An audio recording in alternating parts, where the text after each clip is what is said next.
I have a 6 to 8:30 class. It's a this semester is a very nice class. I like the students. They ask lots of questions, and I give them in this course. This one is an introduction to philosophy. Then I have an ethic course and a logic. So I'm teaching 3 classes. The in the intro, I give him. I assigned one essay by Peter Singer, one by Tom Reagan, and then my essay. That's the last part of the semester where we talk about animal ethics. Cool, cool. Yeah, we've been watching. Have you heard of these things? They're called the Great Courses. The Great Courses. Is it Yale? Well, it can be. It's an organization that gets these professors and from these reputable, high quality professors, and they put their lectures onto DVDs, and then yeah, a friend of mine has those DVDs.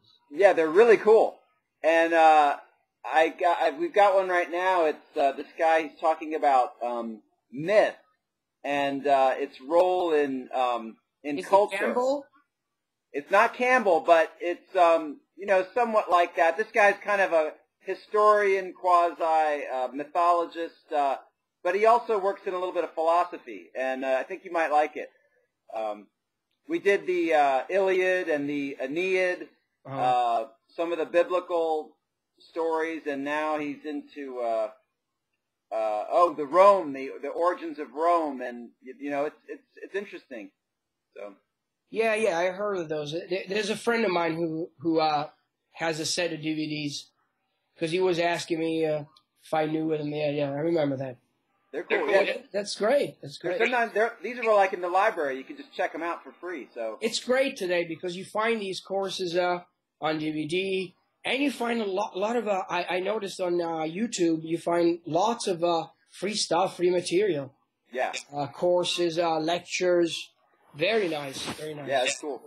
That's why I tell my students, if you don't understand something, just go online, go on YouTube. There's so many tools that you can use. Don't just sit on your ass and say, "Oh, I don't understand it." I know now it's so easy. It's like you're spoon-fed, man. I mean, you can just sit at home and it's like having an encyclopedia at your fingertips. Yeah. Before you called me, I was talking to my sister. Oh, okay.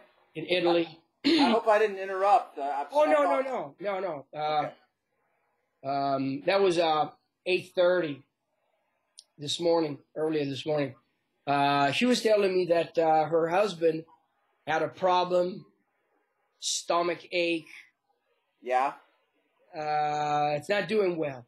They some inflammation. I don't know exactly what he has, but I know what he eats. Yeah. This guy, my brother-in-law, Paul, believe it or not, at one point there was a time I remember he was eating for breakfast. He was eating Nutella and bread, drinking cappuccino. That was his breakfast every day. Nutella. I think that's common in Europe. Yeah. Then when I tell my sister, maybe it's what he eats. No, it has nothing to do with anything. It's sad. It's sad. What he eats has nothing to do with his stomach. Now, guess what? Surprise, surprise. He's diabetic. Oh, man. Diabetic. Now, if you tell, I bet my life, if I tell my brother-in-law that he got diabetes as a result of eating too much Nutella, to eat Nutella and all that crappy croissant, they're normal people. They have, they embrace modernity, and they have everything. No, he's going to say, no, that has nothing to do with diabetes. Really. I was just explaining to my sister instead of eating cereal, for example, in the morning with milk, substitute with fruit. No, but fruit is not filling. How is fruit not filling? People say that. These are cliches. You know why? Because normal people eat a meal and then they eat a fruit. But not too much. Just one apple or half banana. So that's why it's not filling. But if you eat a banana, an apple, a peach, that's going to be filling. And it's better. No, because it has too much sugar. Now that drives me insane. When people drink milk, and yet they say to you that fruit has too much sugar. But I said, well, okay, you don't believe me. You don't have to believe me. But do a research. Research the glycemic load of fruit, and you will see that it's very, very low. What does that mean? It means that it has not the same impact as white bread, for example, sugar in your body. They just don't listen to you. Well, and I mean, you're such a great example. I mean, here you are running miles and miles a week. I mean, very healthy, very healthy. I mean, do they think that that's just totally arbitrary and not at all? Funny thing, Paul. They don't connect the dots. Even if you tell them, for example, now I'm training for the New York City Half Marathon every year. I'm doing 60 miles a week now. Well, that's all I can do now, which is good. But I'm eating fruit. That's a shitload. 60 miles a week. And still they ask you, yeah, but where do you get your proteins? But if I run 60 miles a week, probably I get my proteins somewhere. I know, Carl. I feel for you, man. It's just a brainwashing that they automatically vomit that phrase. Where do you get your proteins? Why are you so stupid? It's just, look, I'm so pissed that you have no idea. And the other day I was talking to this other person. Oh, but I know, I understand, the whole meat thing, but I only eat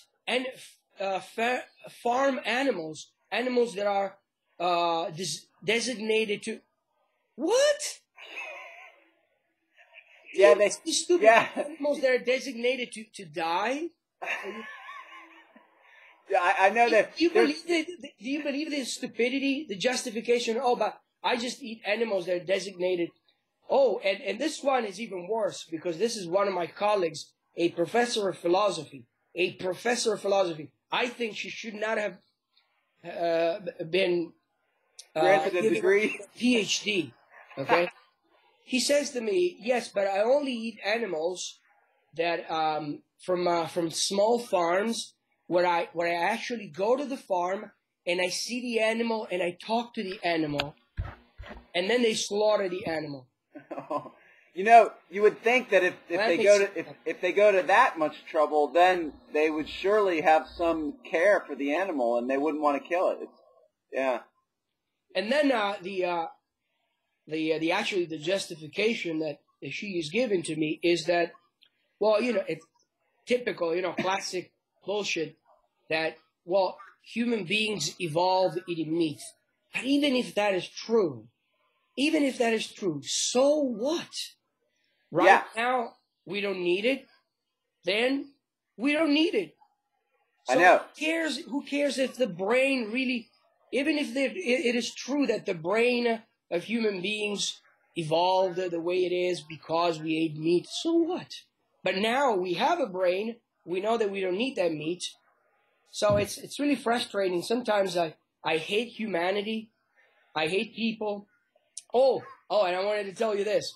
So since the temperature has been so brutal, 7 degrees, 10 degrees, tonight is going down to 3 degrees. Wow. I feel for you, man. I've been doing all my running inside on a treadmill. Yeah. Everything on a treadmill. So yesterday, I went to the gym, and I did 14 miles on a gym. I was watching a lot of a very beautiful treadmill, state-of-the-art treadmill with TV and all that. So I was watching, initially I was watching Food Network. And Okay. Food Network just makes me vomit. You know, it's like, it's so despicable, Food Network, because there are people, there's the woman, I live in the middle of nowhere, and I have a ranch, and I have a lot of children, a lot of mouths to feed, all the bullshit. And then they show that they making steak, and the kids drinking milk and eggs. Then there was the other guy, Bobby Flay, making brunch. So he was making pancakes, obviously with milk, butter, and a shot of bourbon. And then he was frying some ham with oil. And then he was making scrambled eggs with butter. And I just want, I was thinking, if I had a Kalashnikov, I would just kill him. It's so frustrating. And then in this hour and a half that I was doing all these miles, because I stayed an hour and 40 minutes on a treadmill. Then I changed, and I went to another thing that didn't involve food. It was at a HD TV. I don't know, because I don't have cable at home.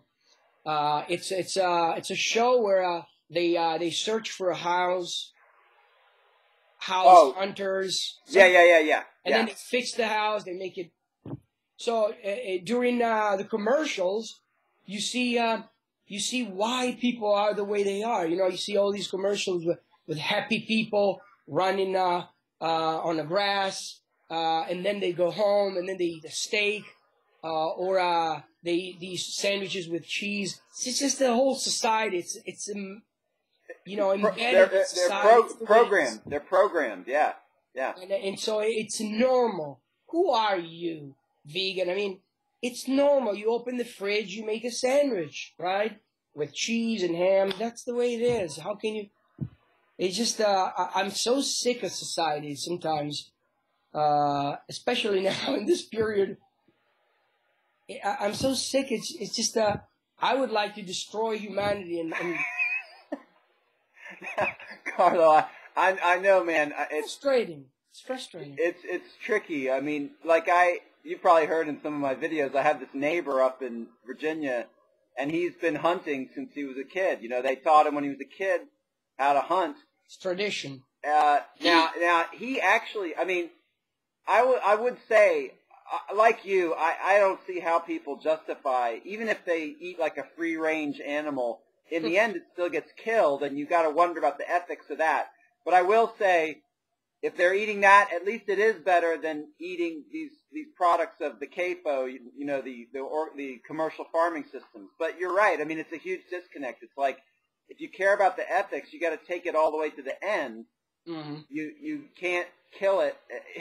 I mean, but at least it's kind of like, the way I look at it, it's like people are at different levels of consciousness. It's like you can only teach a 3-year-old what it's capable of learning. It's a bit condescending, but it's kind of the way I look at it. And it's like, if you try to talk the way you and I talk to somebody who's in that state, you kind of push them away and you turn them off. Yeah. So it's like you got to somehow kind of coddle them in their ignorance until it dawns on them. I succeeded with my brother. Now he's been a vegan for almost a year. Dude, that's awesome. And it's funny because he says to me now, in retrospect, I feel stupid because I remember when you were trying to tell me, and I was blind. I was just shutting down and not wanting to hear you. But now I see it. That's beautiful. It's beautiful. But my sister, it's impossible. It's impossible. And I do it because I love her, not because I hate her. And she thinks that, you got your agenda. What agenda can I possibly have? The agenda that I want you to be better? Oh, and then she's a little overweight. No surprise. You know, and the funny thing is that we all, you see, we're all thin, you know, genetically. My father was thin, my mother, thank goodness. So my sister too. My sister, I see when I look at pictures from years ago, she was thin. Why is she overweight now? Well, you know, if you tell her, she's the kind of person, if you tell her, well, maybe it's because you eat meat. No, that has nothing to do. When they say that, oh my God, they drive me nuts. No, that has nothing to do with anything.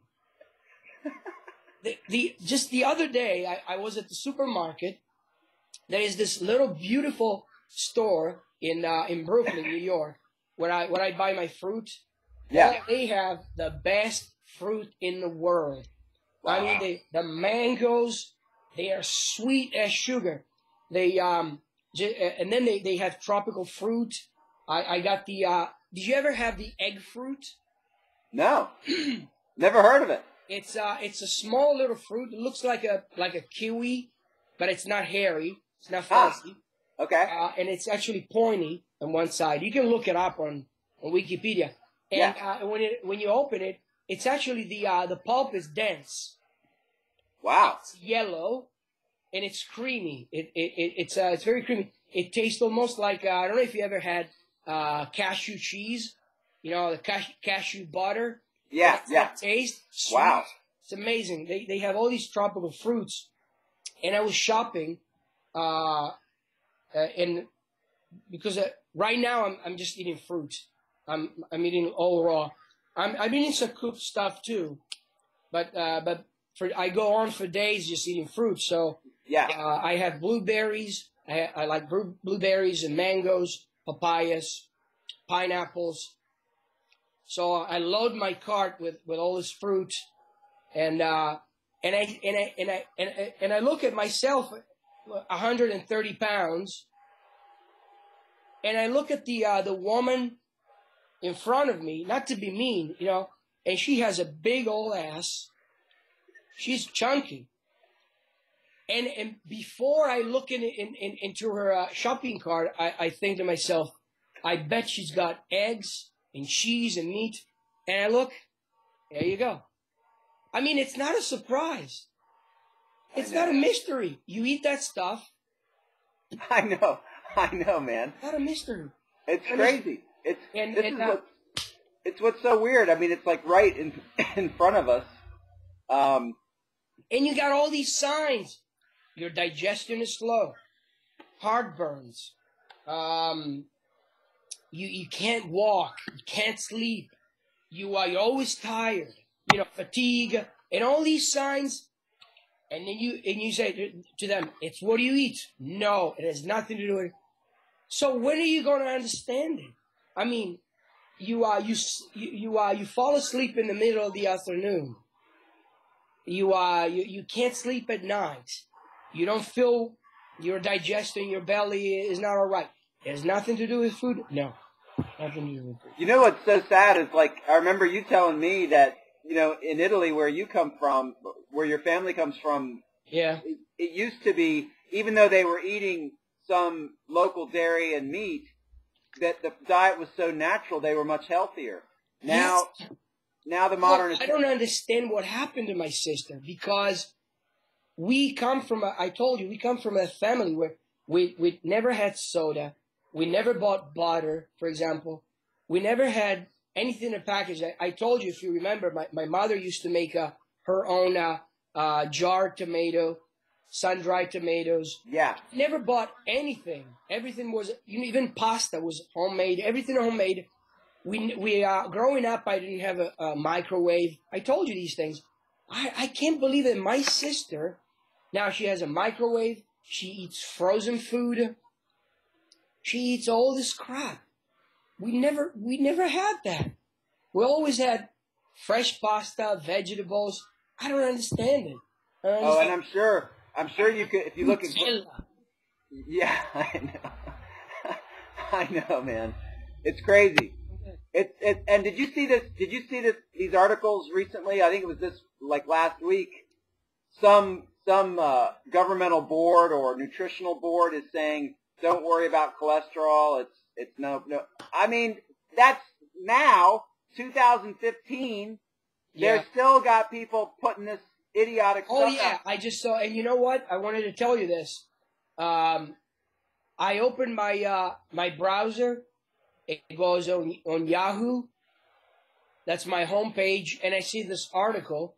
I see eggs and bacon, right? And I read the headline, and it says it something like it wasn't so bad after all as we thought, you know. And then the whole article is about foods that contain a lot of cholesterol and saturated fat, like bacon and eggs.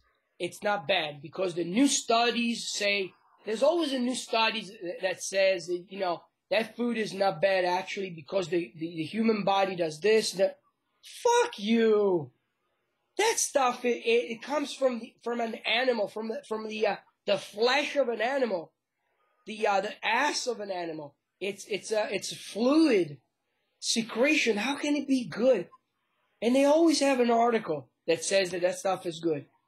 On TV, these doctors say, "Oh, bacon and eggs actually is not bad because." Oh, please. Guess who was on this panel that made this decision? Who? About half the panel were people who had previously had ties with the pharmaceutical industry, which sells these cholesterol-controlling drugs, which these companies make millions off of. Oh yeah, oh yeah.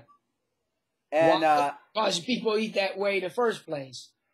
Yeah, they're gonna keep eating that crap. They're gonna have to go to the doctor, get the controlling medication. It's really evil, man. It's highly unethical. Highly unethical. It is really frustrating. It is really frustrating. We just have to channel this anger and educate people. I mean, it's frustrating though. You know, basically, you have to wait until they're scared by a heart attack or a stroke, or some illness that incapacitates them to the degree. I mean, was your brother getting sick when he tried this? I think he was not well. I mean, he gained a lot of weight. Is he your older brother or younger brother? Older brother. Yeah. And eventually, I convinced him. Now he's been doing this for a year or so, and he lost weight. He feels better. He told me I have more energy. I said, of course, it's normal. I mean, it's a no-brainer. Obviously, you eat lighter stuff, you feel better. Your stomach, you don't have those problems you have. You know, you go to the bathroom, it takes you an hour to crap, and finally he convinced his son, because his son, now he's 18 years old, my nephew. This kid, Paul, used to eat lots of meat, lots of cheese, eggs, fruit. He didn't like fruit. Vegetables, almost zero vegetables. And I'm happy that now he said, still eating meat, but at least he's eating more vegetables, more fruit. And he lost weight. Great. He lost weight. And now he's happy because he lost weight. Because he was very chubby. And I told him, obviously, what did you think, you know, eating that way, what did you think it would happen? You know, you gain weight. So maybe it's a step toward veganism, or at least vegetarianism. Well, yeah, I mean, it's like if you can just get people to do that, just get them to eat more fruit and vegetables, that will at least replace some of the crap they're eating. Because if they eat more fruit and vegetables, they won't. It'll at least take over some of their diet, and they'll stop eating some of the crap, you know, and then they'll see corresponding health improvement. Yeah, it's last semester I had these students who, because you see, when you present the main problem, and I told my students about this, the main problem with regard to eating meat is that human beings have their worldview. And when you come with and challenge their worldview, is a personal attack. Yes. That's why, you know, philosophers, especially philosophers, are frustrated, because when you do philosophy, you learn to leave your worldview aside, not consider your upbringing, things that are dear to you. You put them aside, and you do a neutral investigation. Yeah, this also applies to religion. Yes. Exactly. Yes. But for Yeah. students, so I had students who, man, they kicked and screamed last semester because it's just not right. You know, you have to eat meat, and they said, but if you eat fruit, they're alive too, so you're killing them. Oh, I hate that. I hate that stupid argument. And I told the students, and I told the students, this is in class. I said, do you sincerely believe that when I eat blueberries, they suffer? Or I eat a head of lettuce and the lettuce feels pain? Yes. Well, you have to prove it. No, I don't have to prove it. Yes, you have to prove it. Because why should I believe you? Why should I not believe modern science and neuroscience when they tell me that fruit and vegetables don't feel pain? How do they feel pain? Where do they feel pain? They don't have a brain. Not only that, Carlo, actually, not only does it not harm, especially with fruit, is, the eating of fruit is a symbiotic relationship between humans and fruit-bearing plants and trees, because fruits have seeds, and when you eat that fruit and then you shit out the seeds, that's right, you're propagating the species. So actually, eating fruit is good for fruit plants. So, yeah, that's really, I hate that argument, because it's like, it's not an argument. It's just it's not even an argument. It's totally ridiculous. Yeah. It has no force whatsoever. Huh. That's the doorbell. Oh, do you get it? No, I'm not expecting. Went around to some of these facilities where they conduct fasting, and they try and teach people new diets, healthy diets. And, fasting is considered so out there by the mainstream, so exotic a way of treatment, that people will only resort to it at the last minute. And this guy up in New York I interviewed, it's called the Pauling Health Manor. It's up there near Hyde Park, New York. Oh. I don't know if they operate anymore. The woman who was married to him, she still does some kind of health-related education. But the Pauling Health Manor, they used to fast people. And he said one time this guy drove somebody up to the facility who was essentially dead. They were basically dead in the car. That's how long people will wait before they'll use an alternative approach to health. I mean, it's crazy. And even though that's the case, they still would have phenomenal rates of success compared to conventional medicine. Oh, no, sorry. Continue. Even though somebody would resort to fasting and, say, a vegan diet once they had cancer, even though they wait that long, it still would in many cases be effective. But, of course, in some cases, if the cancer's so far progressed, there's nothing that you could do. No kind of medicine and no kind of diet can save people if that cancer progresses far enough. But, I do all my my workouts fasted. Yeah, you can do it. Yeah. All the long, like for example, yesterday I did 14 miles fasted. And I'm doing a lot of intermittent fasting. Yeah. Lots of them. For example, during the week, and it's funny because it's counterintuitive, because you would think you do all these miles, God, you have to eat. Well, actually, you see, during the week that I work in the morning and in the afternoon, I don't have breakfast, and I run, and then so it's all fasted. I run at noon. I don't eat anything afterwards, and then I eat in the evening. So you have one meal. You have one meal a day. 1 meal a day, or sometimes I have breakfast. The days that I want to run a lot and I teach at night, I eat breakfast. Couple of bananas, some apples, very light.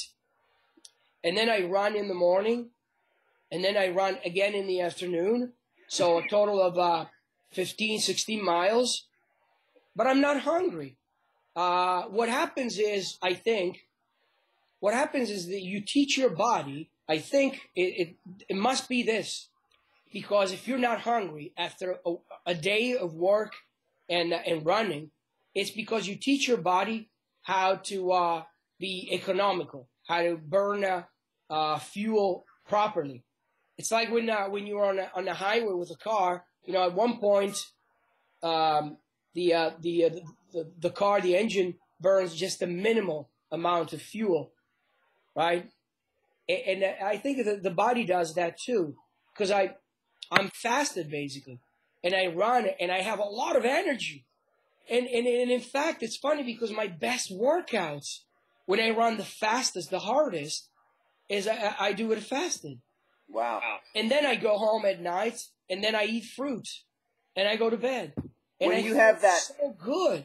When you have that evening meal, is it gigantic? Is it? Oh, not really gigantic. I eat a lot. I eat a lot of fruit. I might eat 3 bananas. I eat some dates, a melon, oranges. I eat, but it's not gigantic, super gigantic. And that's amazing. That's amazing, Carlo. It's amazing.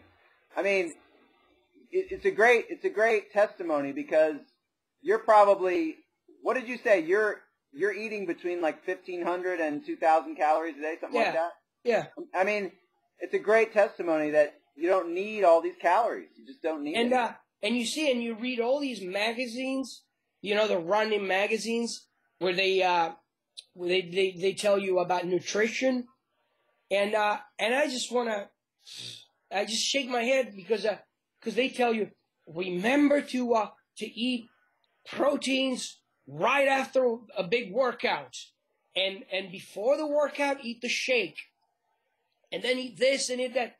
Come on, you don't need all that. I'm doing this fasted, and I kick ass. I run fast, and I don't eat afterward, and I eat later, hours later. And didn't you tell me that the Kenyans do this? They do this intermittent fasting. Yes, they do it. A lot of elite runners, they do it. Yeah. That's the shit that they tell you in magazines. But the elite runners don't eat a lot. And it makes sense if you think about it, because you teach your body to work with the calories, the essential calories, and you teach your body to burn fat. Because if you keep feeding the body, you eat a big breakfast and then you do a workout, that's glycogen. You're burning glycogen. But if you don't eat, you go fasted, you have to burn fat. And you teach your body to burn fat, and that's what's important in a race. When you're doing a half marathon, a marathon, how much of the glycogen storage do you have? You have nothing.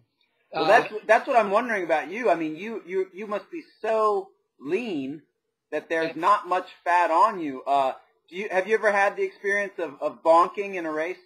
No, never. Never. And I tell you what, no, never bonking. And I tell you what, if I do a marathon, then it's I drink in maybe midway, halfway through, I drink something. If I decide to eat, I don't use gel. I eat a date. I put a date in my pocket and I eat a date, and that's enough. Like one date. Yeah, but if I do a half marathon, I don't drink anything. I don't eat anything. I zero, because I don't need it. because I train my body. If you look at elite runners when they run a half marathon, a full marathon is a different story, but a half marathon they generally don't, unless it's in the summer. Like if it's in the winter, like now, they don't drink anything. They don't stop to drink. They don't take gel or anything like that. They go all the way through. That's what I do. I don't drink or eat anything. No water. I train my body to run 13, 14 miles without taking any food. It's amazing. Amazing. Yeah. And it's working. It's working well. I mean, the other thing is this: when you don't eat food, when you train fasted, you're more focused, and you need focus, mental focus, because if you lose focus, you start corrupting your form, your running form. Right. You hunch over, and it all it's a downward spiral. You know. Yeah, it's very interesting. Inefficiently. Very interesting. So when you don't have food in your stomach, you're really focused. You get in the zone and you do your workout. It works perfectly. I've been training. I'm very happy about my training. I know that in March I'm going to kick major ass. This is going to be my fastest half marathon ever. That's so cool, Carlo. So cool. Listen, I'm gonna for my software, I'm gonna hang up on you and call you right back. Okay? Oh, okay. I didn't know you were recording. Yeah. This software automatically kicks into gear. If you don't mind, I'm gonna post a lot of this because it's great stuff.